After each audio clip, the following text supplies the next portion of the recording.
High বন্ধুরা, সবাই কেমন আছো? নিশ্চয়ই সবাই খুব ভালো আছো। আমি লাভলি রান্নাঘরের তরফ থেকে আমি লাভলি বলছি। আজকে যে ভিডিওটা নিয়ে এসেছি দেখো, সেটা কিন্তু খুবই উপকারী ভিডিও নিয়ে এসেছি। খুবই কাজে লাগবে, এত টেস্টি আর এত সুন্দর রেসিপিটা না। চলো এবার দেখো, কুমড়ো পাতা দিয়ে এটা কিন্তু বানাবো, ঠিক আছে? এটা লাউ পাতা দিয়েও কিন্তু বানাতে পারো। দেখো, প্রথমে এরকম ধরনের ফ্রেশ কিছু পাতা কালেক্ট করে নেবে, ঠিক আছে? পাতাগুলো দেখে নিও পোকা টোকা যেন না থাকে। হ্যাঁ, তারপরে একটু সামান্য অল্প পরিমাণ জলের মধ্যে দেখো আমি এরকম করে ভাপতে দিয়ে দিচ্ছি। খুন্তির সাহায্যে অনেক জল দেওয়ার প্রয়োজন নেই, অল্প সামান্য দেবে। দেখে নিও আমি কতটা দিয়েছি, আর অনেকগুলো পাতায় কিন্তু এখানে আমি দিয়েছি, দেখিয়ে দেবো আমি কতগুলো দিয়েছি। জাস্ট 5 মিনিট রাখবে, যেহেতু কুমড়ো পাতা তাই হালকা একটু ভাপতে দিতে হবে। একবার ওইদিকে করে নিয়ে আরেকবার উলট পালট করে নিয়ে নামিয়ে নিতে হবে। দেখো আমার কুমড়ো পাতাগুলো কিন্তু সেদ্ধ করে নিই, জাস্ট 5 মিনিট জলের মধ্যে রাখলেই কিন্তু ওরা সফট হয়ে যাবে, তাহলে মুড়তে সুবিধা হবে। আর দেখো আমি এটা কি কি ভিজিয়েছি, এটা ভিজিয়েছি তোমার ওই গোবিন্দভোগ চাল আর ছোলার ডাল একসঙ্গে মিক্স করে ভিজিয়ে রেখেছিলাম। সেটাকে আমি এবার পেস্ট করে নেবো, ঠিক আছে? দেখে নাও ভালো করে, ছোলার ডাল আর গোবিন্দভোগ চাল। এবার দেখো মিক্সিতে পেস্ট করে পেস্টটাকে কিন্তু আমি নিয়ে নিয়েছি। এই যে দেখো, জলটা কম দিয়েছি, এবার পরে পরিমাণ অনুযায়ী দিয়ে নেবো। এবার দেখো অল্প সামান্য কারি পাতা নিয়ে নিলাম, দেখে নাও কি কি দিচ্ছি একে একে। এবার দেখো নারকেলটাকে কেটে নিচ্ছি, সামান্য পরিমাণ নারকেল দেবো, তাহলে ভালো লাগবে। একটু বেশ কারি পাতা নারকেল দিলে একটু বেশ সাউথ ইন্ডিয়ানের মতন ফিল লাগে। হ্যাঁ, তাই সেটাও দিচ্ছি টেস্টটা একটুখানি ডিফারেন্স করার জন্য। নারকেলটা কুচি করে নিয়েছি। এবার দেখো আমি কাঁচা লঙ্কাটাকেও কুচি করে নিচ্ছি, তোমাদের যেমন পরিমাণ দিয়ে নেবে কম বেশি। এবার দেখো পেঁয়াজটাকে কুচি কুচি করে নিচ্ছি। এবার পেঁয়াজটাও দিয়ে দিলাম, ভালো করে দেখে নাও কি কি দিচ্ছি। আর সামান্য পরিমাণ আদা রসুন ঘষা, অল্প পরিমাণ কিন্তু। হ্যাঁ, আদাটা রসুনটা অল্প অল্প কিন্তু, খুব বেশি নয়। দেখে নাও পরিমাণগুলো কিন্তু খুব সামান্য আদা রসুনটা। আর বাকি জিনিসগুলো দেখে নাও কি কি দিয়েছি।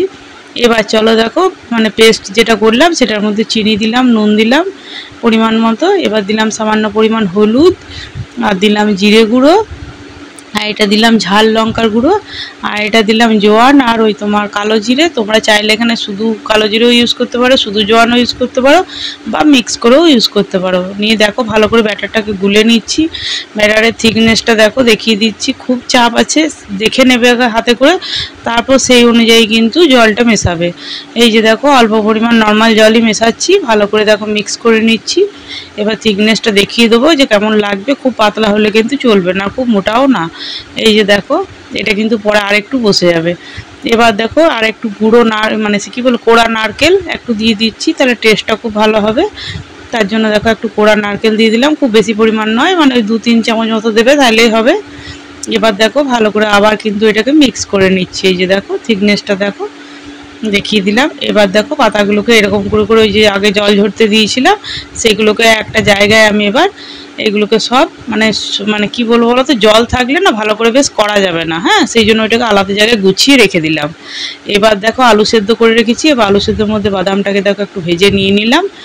এবার চলো দেখো আমি ওই তেলের মধ্যে কি কি করছি, আরও কি কি দেবো। প্রথমে কারি পাতাটা দিয়ে দিলাম, খুব ছিটে আসার জন্য ক্যামেরাটা একটু লড়ে গেল, তাই দেখো কারি পাতাটা দেখো এরকম বেশ ভালো করে ভেজে নেবে।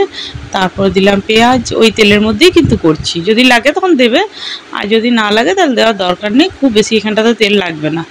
এবার দেখো পেঁয়াজটা বেশ একটু ভাজা ভাজা মতো হচ্ছে যখন, তখন দেবে কাঁচা লঙ্কাটা। কাঁচা লঙ্কাটাকে দিয়ে কিছুক্ষণ একটু নাড়াচাড়া করে নেবো। তারপরে দেবো তোমার আদা রসুন, ওই যে বললাম না একটু মতো সামান্য পরিমাণ আদা রসুনটা ঘষে রেখেছিলাম, সেটাকে দিয়ে আবার কিছুক্ষণ একটু ভাজা ভাজা করে নেবো, ঠিক আছে? খুব লাল করে করে ভাজবো না, অল্প করে করে ভাজবো। তারপরে দিচ্ছি দেখো নারকেল কুচি, নারকেল কুচিটাকে দিয়ে পরে আবার দেখো একটু ভাজা ভাজা ভাজা ভাজা মতো করে নিচ্ছি। খুবই টেস্টি, একবার অবশ্যই বাড়িতে ট্রাই করে দেখতে পারো, পুরো নতুন ধরনের। এবার দেখো নুন দিলাম আন্দাজ মতো, দিলাম জিরে গুঁড়ো, দিলাম ওই যে ঝাল যে লঙ্কার গুঁড়ো হয় সেটা, আর হলুদ। হ্যাঁ, দিয়ে ভালো করে দেখো আবার কিন্তু নাড়াচাড়া করে ভেজে নিচ্ছি। এরকম করে মশলাটাকে বেশ ভালো করে ভেজে নেবে। এবার আমি এখানে দিলাম গুড়, তোমরা গুড় চিনি যে কোনো জিনিস দিতে পারো। যারা জানো আমি গুড়ই বেশি ইউজ করি, আমার চ্যানেলটাতে যারা জানো দেখো তারা তো নিশ্চয়ই জানো যে আমি গুড় ইউজ করি, যে কোনো জিনিস দিলেই হবে। এবার কেচাপটা কিন্তু একটু বেশি দিতে হবে, মোটামুটি 2.5-3 চামচ মতো লাগবে, ঠিক আছে? টমেটো কেচাপটা এবার দিয়ে ভালো করে বেশ একটু ভাজা ভাজা মতো আর একটু করে নেবো। এখানে জল টল কোনো কিছু দিচ্ছি না, এমনিই ভাজা ভাজা মতো করে নিচ্ছি। আঁচটা কমিয়ে করবে, তাহলে পুড়ে যাবে না। এবার দেখো ওই পুরটাকে আমি এখানে দিয়ে দিলাম, মানে যে মশলাটা বানালাম, হ্যাঁ আলুটার মধ্যে দিয়ে দিলাম। এবার দেখো কড়াই আবার আমি চাপিয়ে অনেকটা তেল দিয়ে দিচ্ছি, যেটা মানে এটা ফ্রাই হবে তাই। এবার দেখো ভালো করে আলু সেদ্ধটাকে মেখে নিচ্ছি খুব সুন্দর করে। মেখে নিয়ে পরে এবার দেখো কি কি করবো। আর হ্যাঁ, আমার চ্যানেলটা কেমন লাগছে অবশ্যই কমেন্ট বক্সে জানিয়ে। যদি তোমাদের সত্যিই ভালো লাগে তো আমার চ্যানেলটাকে লাইক সাবস্ক্রাইব শেয়ার করে পাশে থেকো, বেশি বেশি করে বন্ধু বান্ধবদের সঙ্গে শেয়ার করে পাশে থাকা বেল আইকন বাটনটাকে অন করো, তাহলে সবার আগে তোমাদের কাছে ভিডিওগুলো পৌঁছে যাবে। আমি যে যা নতুন নতুন রেসিপিগুলো শেয়ার করি সেগুলো সব তোমাদের কাছে পৌঁছে যাবে। আর কেমন লাগছে অবশ্যই কমেন্ট বক্সে জানিও, আর লাইক দিয়ে সাপোর্ট করো। এবার দেখো এই যে দেখো আলু দিয়ে আবার দেখিয়ে দিচ্ছি, কথা বলতে বলতে ওটা করলাম তাই মানে দেখানো হলো না। এবার দেখো দেখিয়ে দিচ্ছি রোলটা কেমনভাবে পাকাচ্ছি। এই জন্য এইটা মানে পাকানোটা খুব ভালো হবে বলে হালকা একটু ভাপিয়ে নেওয়া, নাহলে না ছিঁড়ে যেতে পারে। একটু যদি তোমরা জলে একটু এরকমভাবে বেশ ভাপিয়ে নাও তাহলে এরকম ধরনের দেখো কিচ্ছু হচ্ছে না, কাপড়ের মতো কি সুন্দর নরম হয়ে আছে। দেখলে কেমনভাবে পাকালাম। আবার চলো দেখিয়ে দিচ্ছি, দেখে নাও যারা বুঝতে পারছো না। এই যে দেখো এরকমভাবে নিলাম, সাইডগুলোকে একটু করে করে দিয়ে দেবে, একটু খুলবে না, একটু পাতা সাইজগুলো একটু মোটামুটি মতো নেবে। এই যে দেখো এরকম করে করে সব পাকিয়ে এবার দেখো এই ব্যাটারটাতে দিয়ে দিচ্ছি। ব্যাটারটাতে এরকমভাবে দেবে, ব্যাটারটাতে যা মুচমুচে লাগবে না, বেসন দিয়ে তো ধরো হয়ই, কিন্তু এইটা দিয়ে একবার করে দেখো এরকমভাবে বানিয়ে পরে খুব সুন্দর খেতে লাগবে, মানে একবার অন্য ধরনের লাগবে। এই যে দেখো আবার দেখো দেখিয়ে দিচ্ছি, দেখো কি সুন্দর, দেখো না খুলবে না কিচ্ছু হবে, আর খুব মুচমুচে অনেকক্ষণ মানে অনেকক্ষণ পর্যন্ত তোমাদের মুচমুচে থাকবে, এমন নয় নেতেই যাবে। এটা মানে যেহেতু ওই তোমার ইয়েটা দেওয়া আছে না, ওই যে গোবিন্দভোগ চালটা, তাই মুচমুচেটা অনেকক্ষণ থাকবে। আর বেসনটা ধরো যতই বলো আর এটা ধরো বাড়িতে বানিয়ে নিচ্ছ ছোলাটাকে ভিজিয়ে পড়ে, মানে ছোলার ডালটাকে, তাই দেখবে টেস্টটা আলাদাই হবে।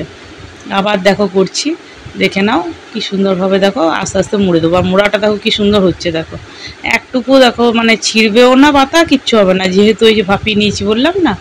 দেখো এরকমভাবে মুড়ে নেবে চারিপাশ থেকে, তাহলে না পুরটা বেরোবে আর না কিছু হবে। এই যে দেখো কি সুন্দরভাবে দেখো পাকিয়ে নিচ্ছি, সব এরকম করে জড়ো করে রাখছি, আর তাকে ওইগুলো ভাজতে দিয়েছি। এই যে দেখো কতগুলো হয়ে গেল, বললাম না যে অনেকগুলো হবে, অল্প সামান্য জল দিয়েছিলাম, খুব বেশি জল দিয়ে ইয়ে করার দরকার নেই, অল্প সামান্য জল দিলেই পাতাগুলো ভাপানো হয়ে যাবে। এই যে এরকম করে কিছুক্ষণ ওলট পালট করে ভেজে নেবে, দেখবে অনেকক্ষণ তখন মুচমুচে থাকবে। আর দেখবে খেয়ে একবার কি দুর্দান্ত খেতে, বাড়ি সবাই দেখবে খুবই নাম করবে, একবার সম্পূর্ণ ইউনিক টাইপের রেসিপিটা। আর তোমরা যদি নিরামিষ করতে চাও তাহলে ওই রসুনটা আর পেঁয়াজটা বাদ দিলেই হবে এটাতে, তাই না? দেখো কি সুন্দর লাগছে, দেখো আমাদের সামনে থেকে দেখাচ্ছি, দেখো এত সুন্দর রোলটা হয় না, এই যে কুমড়ো পাতার রোলটা দারুণ সুন্দর হয়।